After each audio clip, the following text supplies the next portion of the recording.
Do you ever wonder if things could be easier with your podcast? Today, I'm going to share something that's begun to breathe new life into my podcasting endeavors.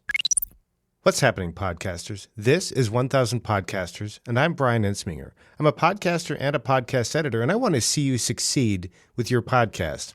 This particular episode is part of National Podcast Post Month and also David Hooper's 30-Day Solo Podcast Challenge. You can find links for both of those in the episode notes. Today, I want to share something that I've started to enjoy.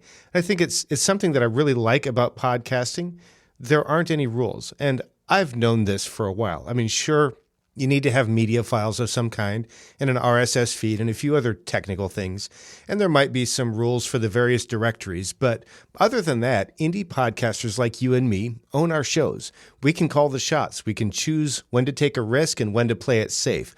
We can choose the format and the frequency and the length and the complexity of what we do. But with great freedom comes great responsibility.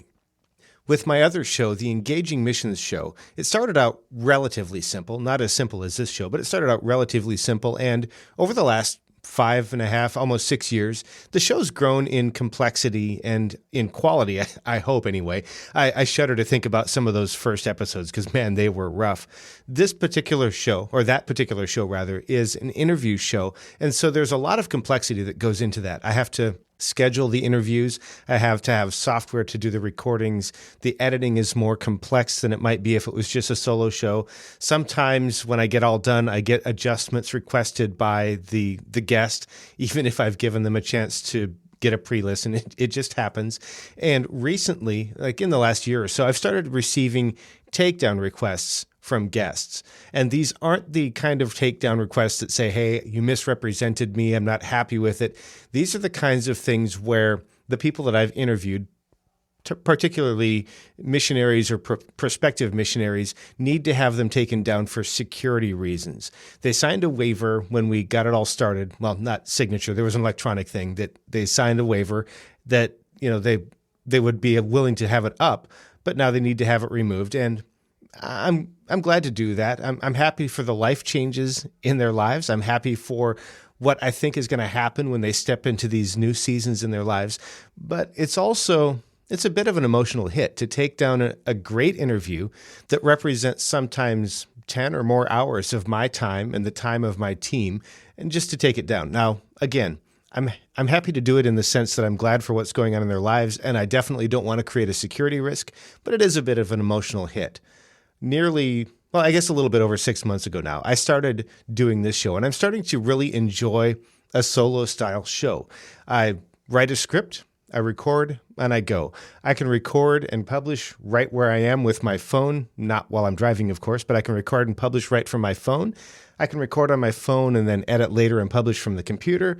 I can record in the studio and do it all from my computer. There's a lot of flexibility in how I can do this. I don't have to worry about scheduling or booking. I don't have to get permissions from people. I don't get any takedown requests because I'm not using anybody else's content or voice or anything to make this show.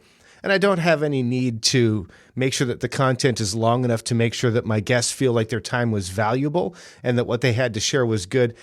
I like to get to the good stuff quickly, and some people kind of prefer for things to go a little bit more slowly, for them to go a little bit longer. And for me, that's a bit of a struggle because I always want to cut out some of the middle parts when I'm editing and only put in the really important stuff. But I find that a lot of people really enjoy some of that middle stuff, so I leave that in. But with this show, I can pretty much just write the script, record, and go to town.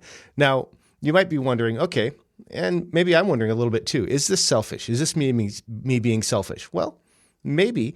Or maybe I'm just growing into something that's a little bit different than what I've done before, and it's bringing some new excitement into my production.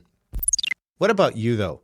If you have a podcast, what's been getting you excited recently? I'd love to hear from you. Share that in the comments at toptieraudio.com/63. If you'd like to connect with me or subscribe to the show, you can find all of that at toptieraudio.com, as well as ways to set up a consultation to talk to me about editing, all of that stuff, toptieraudio.com. Thanks for listening. Now go out there and make a great podcast.